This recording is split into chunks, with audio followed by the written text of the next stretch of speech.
Mayor, deputy మేయర్కు కూడా 300 డివిజన్ల పెంపు ప్రక్రియ తెలియదని మాజీ మంత్రి తలసాని శ్రీనివాస్ యాదవ్ అన్నారు. సికింద్రాబాద్కు ఒక చరిత్ర ఉందని, రాజకీయ పాలనకు 3 కార్పొరేషన్లు ఇష్టారాజ్యంగా ఏర్పాటు చేస్తామంటే కుదరదని మండిపడ్డారు. సికింద్రాబాద్ కార్పొరేషన్ కావాల్సిందేనని, సికింద్రాబాద్ పేరు తొలగిస్తే ఊరుకునేది ప్రసక్తే లేదని తలసాని అన్నారు. సికింద్రాబాద్ ఒక కార్పొరేషన్గా ఉండే, చెదర్ఘట్ కార్పొరేషన్, సికింద్రాబాద్ కార్పొరేషన్ అని ఉండే.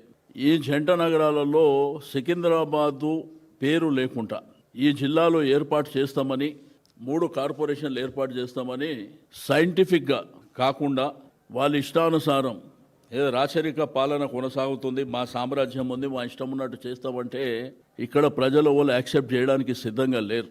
అందుకే ఈ నెల 17వ తేదీన భారీ ఎత్తున సికింద్రాబాద్ రైల్వే స్టేషన్ నుంచి సికింద్రాబాద్ గాంధీ స్టాచ్యూ వరకు కలిసొచ్చే పార్టీలని, ప్రజల్ని, మేధావులను అందరినీ కలుపుకొని, అంటే సికింద్రాబాద్ యొక్క చరిత్రని రూపుమాపే ప్రయత్నం చేస్తున్నటువంటి ప్రభుత్వాన్ని కిందికి దించేటువంటి ప్రయత్నం చేయడమే కాకుండా ఎట్టి పరిస్థితుల్లో సికింద్రాబాద్ని ఇగ్నోర్ చేస్తే వదిలిపెట్టే ప్రసక్తే లేదు.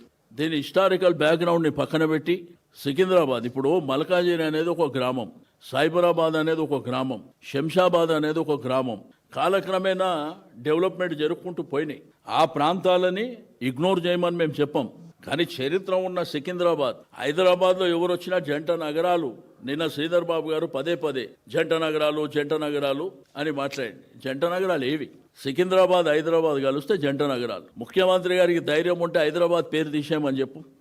సికింద్రాబాద్ ఒక కార్పొరేషన్గా ఉంటుంది.